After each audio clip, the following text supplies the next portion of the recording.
It's July 2nd, 2026, and there's a story moving right now that most feeds are covering in fragments instead of putting together as one picture.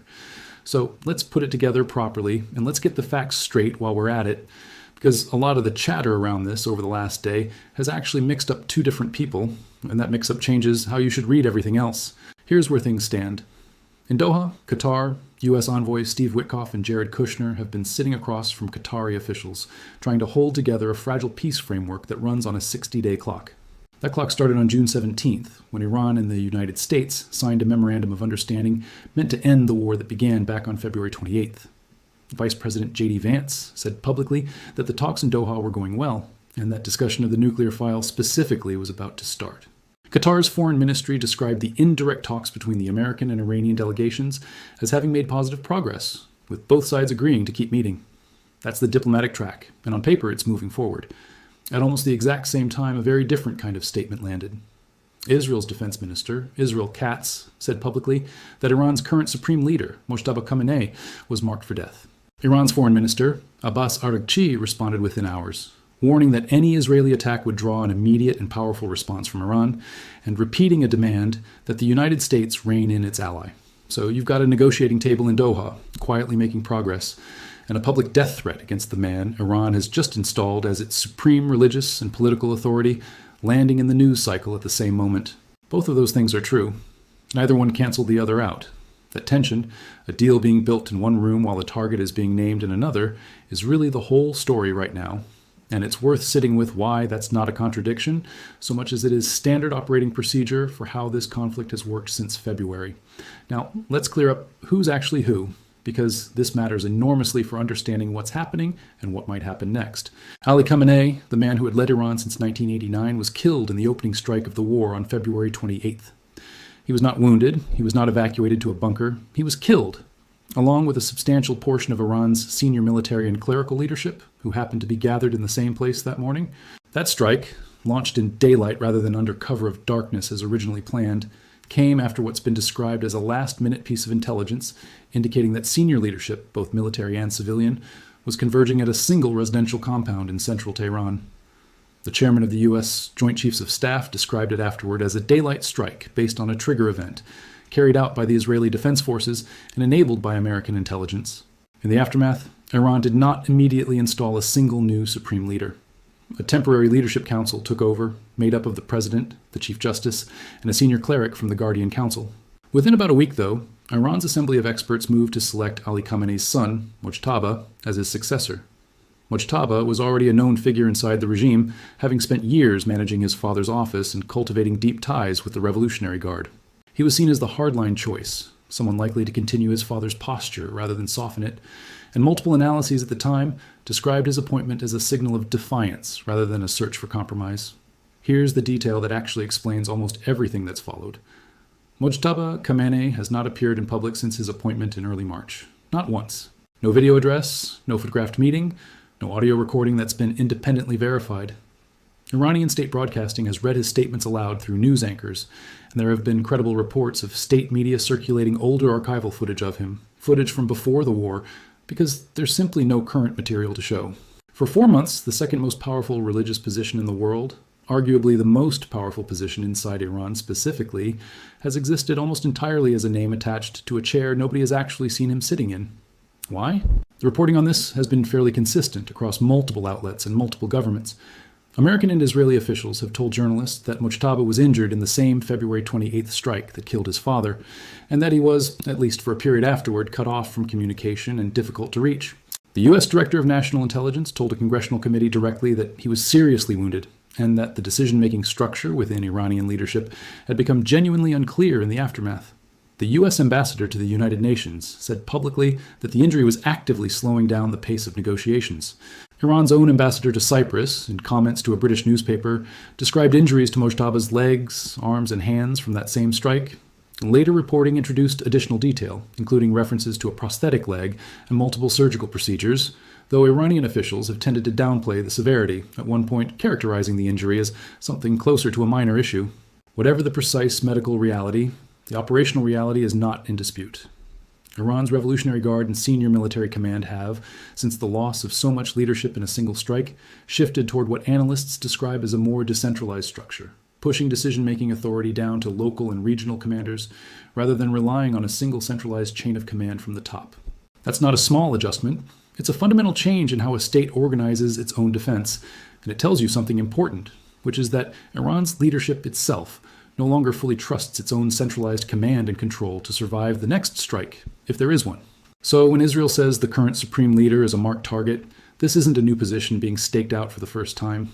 Katz made almost identical remarks back in early March, within days of Mojtaba's appointment, saying that any leader chosen by what he called the Iranian terror regime would be an unequivocal target for elimination, regardless of who that person was or where they tried to hide. What changed on July 1st wasn't the substance of the threat, it was the timing and the venue. He repeated it, specifically by name, at a memorial ceremony for Israeli soldiers, at the exact moment American negotiators were trying to hold together the diplomatic track in Doha. That's a signal aimed at more than one audience. It's aimed at Tehran, obviously, but it's also arguably aimed at Washington, a reminder that Israel considers itself free to act independently of whatever the diplomats agree to. And there's real substance behind that posture beyond the rhetoric. Katz has also said, in comments marking 1,000 days since the October 7th attacks, that Israel considers Iran's nuclear program to have been substantially set back, that its senior leadership was effectively eliminated in that first strike, and that Israeli forces should remain prepared to carry out further independent strikes on Iran whenever deemed necessary, without waiting for anyone else's approval. That's a defense minister publicly reserving the right to act unilaterally even while a ceasefire and a negotiated framework are technically in place. It's worth noting, though, that Katz has also drawn a real distinction between wartime and post-ceasefire conduct. In earlier comments about the hunt for Ali Khamenei during the actual 12-day war, Katz admitted candidly that Israel searched extensively for him and never got the operational opportunity, because Khamenei went deep underground and cut off communication with his own commanders once he understood what kind of tracking Israel was capable of. Katz said plainly that Israel doesn't feel it needs anyone's permission for that kind of operation, but he also said, after the ceasefire took hold, that Israel would not continue actively hunting the successor in the same way, while still warning him, somewhat pointedly, to learn from the fate of Hezbollah's former leader and stay in his bunker. That contradiction, an official who says the successor is a marked target on one hand, and says on the other hand that active hunting stopped after the ceasefire, is honestly the most accurate summary of where things stand. It's deterrence through ambiguity. Iran doesn't get to know for certain whether Israel is actively working a targeting package right now, or whether this is primarily a rhetorical tool meant to keep Iranian leadership paranoid, isolated, and communicating through couriers instead of phones. Both outcomes serve Israel's interests. A supreme leader who's afraid to use a telephone is a supreme leader whose government moves slower, coordinates worse, and struggles to project any sense of control to its own population, which happens to be exactly what's needed if the goal, as Katz himself has stated more than once, is to create conditions for the Iranian people to topple the regime themselves rather than requiring outside forces to do it directly. It's genuinely useful to understand, at a general level, how Ali Khamenei was actually located back in February, because it explains why his son is living the way he reportedly is now, and it's all information that's been publicly reported by multiple mainstream outlets rather than anything classified or novel. Israeli intelligence, according to reporting from the Financial Times and others, had spent years building what's sometimes called a pattern of life profile on Iran's senior leadership. Essentially a detailed picture of routines, travel habits, security procedures, and the timing of meetings, assembled from a mix of signals intelligence, human sources, and reportedly even access to elements of Iran's own domestic surveillance infrastructure. The same camera networks the regime has used historically to monitor its own population and track protesters. When that accumulated picture showed a high probability that senior leadership, both military and civilian, would be gathered in one place on a specific morning, that convergence became the trigger for the strike. Ali Khamenei had reportedly not moved to the deepest available bunker facilities that day, on the apparent assumption that any strike would come at night rather than during daylight hours, which speaks to just how much of successful targeting comes down to predictable human behavior, rather than any single piece of exotic technology. Mojtaba Khamenei, understandably, appears to have absorbed that lesson completely. The security posture built around him now is described as the most extreme in the history of the Islamic Republic. Officials who are summoned to meet him reportedly travel the final portion of the journey in blacked-out vehicles, sometimes blindfolded, specifically so that no single person who has access to him can reconstruct his location from their own trip. Iran's leadership is believed to be operating out of an extensive tunnel network beneath Tehran, reportedly running for kilometers underneath civilian infrastructure, including schools, hospitals, and residential neighborhoods, which is a deliberate and long-standing pattern for Iranian and Revolutionary Guard command facilities generally. Not something unique to this moment. That placement isn't incidental. It's a structural feature of how the regime has historically built its most sensitive facilities, and it complicates any future strike planning enormously, because any operation against that network would carry a serious risk of civilian casualties, which is precisely why that kind of placement gets chosen in the first place. None of that is a hypothetical operational blueprint, to be clear. It's simply an explanation, already reported across major outlets, of why a head of state is currently governing his country from hiding and communicating through couriers rather than phone calls. What it should tell you is less about tactics and more about the psychological and organizational toll this is taking on Iran's government. You cannot run a functioning modern state, coordinate a war footing, negotiate a peace deal, and manage an economy in crisis, all while the person nominally at the top is unreachable by phone and unseen by his own public for 4 straight months. That is an enormous structural weakness, and everyone involved in Washington and Jerusalem, and almost certainly inside Tehran as well, understands that. Which brings us to something concrete happening on the calendar that's worth flagging, because it could actually change the picture. Iranian authorities have scheduled funeral ceremonies for Ali Khamenei, the father, running from July 4th through July 9th, with processions across multiple cities in Iran and Iraq, and a final burial planned in his hometown of Mashhad. These ceremonies were delayed for months, understandably given the state of the war, and they're now happening under the umbrella of the fragile ceasefire. Iran's chief negotiator and parliament speaker has publicly called for a massive public turnout, describing it as an opportunity to, in his words, write a page of history and let a call for vengeance be heard around the world. That's significant rhetoric, heading into a period when the peace framework is still being finalized. It also raises a genuinely open question that a lot of analysts are watching closely. Could Mojtaba Khamenei make his first public appearance at his own father's funeral? It would be an obvious, almost unavoidable moment for a leader to finally show himself, both to project strength domestically and to put to rest 4 months of rumor about his condition. But it would also be, from a pure security standpoint, the single highest risk moment imaginable: a fixed date, a fixed location, guaranteed massive crowds, and an adversary that has already stated bluntly that it doesn't feel bound by permission from anyone when it comes to this specific individual. Whether he appears only via recorded video, or whether he stays hidden entirely and lets the funeral proceed without him, will itself be read internationally as a signal about how much control Iran's government genuinely believes it has over its own security right now. Let's step back into the broader diplomatic picture, because that's ultimately the frame all of this sits inside. The Memorandum of Understanding, signed on June 17th, set a 60-day window for Iran and the United States to negotiate a permanent resolution. The framework, broadly, asks Iran to halt uranium enrichment, surrender its existing enriched stockpile, accept caps on missile range, and agree to a defined arrangement governing shipping through the Strait of Hormuz. In exchange, Iran would receive sanctions relief, access to previously frozen assets, reported to be in the range of $25 billion, and the ability to resume oil exports at scale. The shipping numbers give a real sense of how far things still are from normal.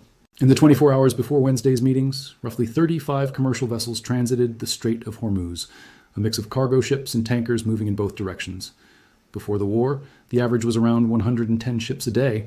So traffic through one of the most important choke points in global energy markets is still running at roughly a third of normal volume, months after the initial fighting stopped, which tells you shippers and insurers still consider the situation unsettled enough to route cautiously or hold back entirely.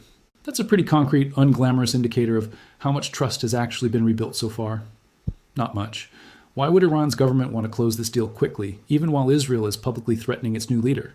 A few pressures line up here, and they're worth naming honestly, rather than assuming any single motive explains everything. There's real internal pressure from unrest, including reported activity from Kurdish groups and other opposition elements inside Iran, at a moment when the regime's central authority is already visibly strained. There's the raw fact that a supreme leader who remains unseen for months becomes eventually a credibility problem that even a state-controlled media apparatus struggles to manage indefinitely, especially with a funeral coming up that will draw enormous public attention. And there's simple economic necessity. Sanctions relief and unfrozen assets matter enormously to a government trying to stabilize its own economy while also trying to project strength to its population. Put together, those pressures point toward a regime that has real incentive to lock in a deal relatively quickly, even if doing so means tolerating, at least publicly, threats against its own leadership that it would otherwise be expected to respond to with much more forceful rhetoric. On the other side, it's worth being fair to the incentives shaping Israel's posture, too, rather than treating the elimination rhetoric as happening in a vacuum.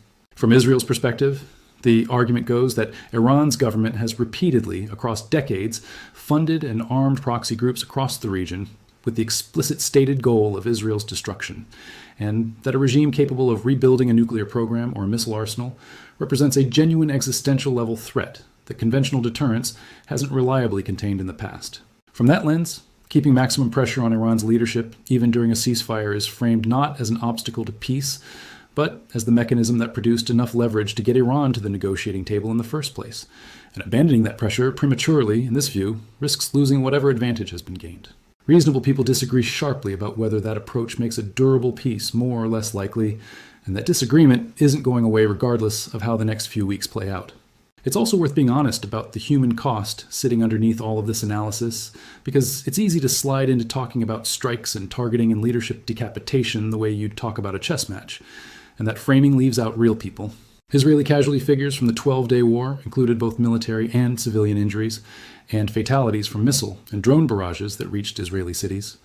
Iranian casualties, both military and civilian, from a sustained air campaign against a country of roughly 90 million people were substantial as well, though comprehensive independent figures remain difficult to verify given restrictions on reporting inside Iran. Reports from groups monitoring the conflict have also raised specific concerns about the use of civilian sites, schools among them, for military and government purposes on the Iranian side, which, if accurate, would represent its own serious problem under the laws of armed conflict, separate from the question of whether any individual strike was itself justified.